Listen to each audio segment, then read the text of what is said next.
Hi everyone, it's Danielle with Northlawn Flower Farms.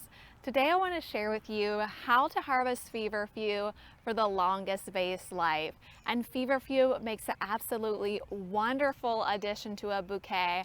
And here in my zone 6B, it's a hardy annual. So I sow this plant in the fall, let it winter over as a baby plant, and then in the late spring, early summer, here it is blooming for me and it's ready to be harvested. Now, over the years, it's really been trial and error with feverfew because even though it looks really tough, honestly, it's a little bit finicky about when it wants to be picked. I find it very particular when this plant needs to be picked. And also something just to be aware of, I've read in books many different things. Some things say pick it when it's a fourth open on the spray. Some things say a third. Some things say 3/4.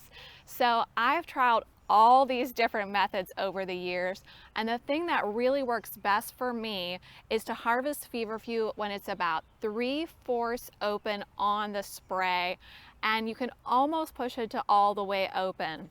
Sometimes I'll harvest feverfew when on the spray half of the flowers are open. And what happens a lot of times there is that the smaller flowers that aren't open yet, they will immediately flop over. Even if it's very early in the morning or very late in the evening like it is right now, the sun's about to go down, it still seems to flop for me.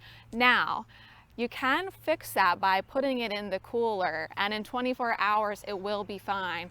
But if you don't have a cooler, if you want feverfew to be able to take some heat like at a farm stand, I would really recommend picking it at 3/4 open to almost all the way open. That's the way I actually see Johnny's Seed recommend doing it, and I really feel like, at least for me in my zone, that is really the best way to go.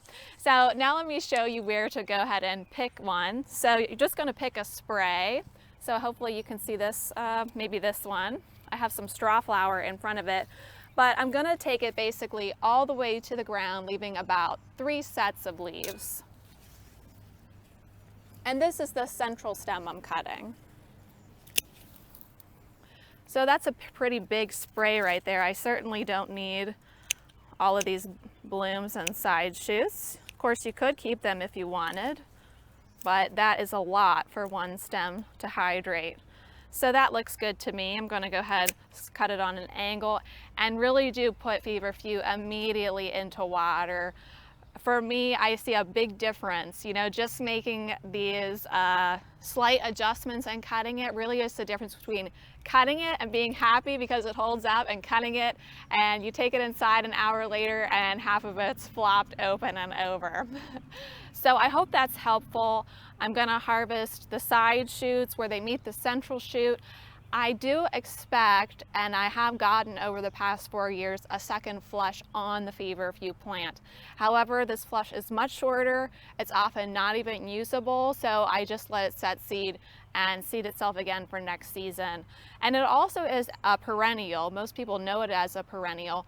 And what tends to happen, I feel, is at about 3, 4, maybe even 5 years, the base gets very woody and the flowers just aren't as robust as they were as younger plants. So just keep that in mind. If you want to view it as a perennial, it might be something you want to consider replanting about every 3 years so your stalk is really good, really fresh, strong, and tall. Well, oh, one more thing to share about feverfew. Feverfew is considered a dirty flower, meaning that it murks up the water after it's been cut. So you can easily remedy that by just adding a few drops of bleach into the water, and also always adding floral preservative. And you should see about 7 days out of a spray. And that, I think, is all there is to harvesting feverfew. A little more finicky, but if you follow these tips, I really hope you will have success. So until next time, happy gardening. Bye.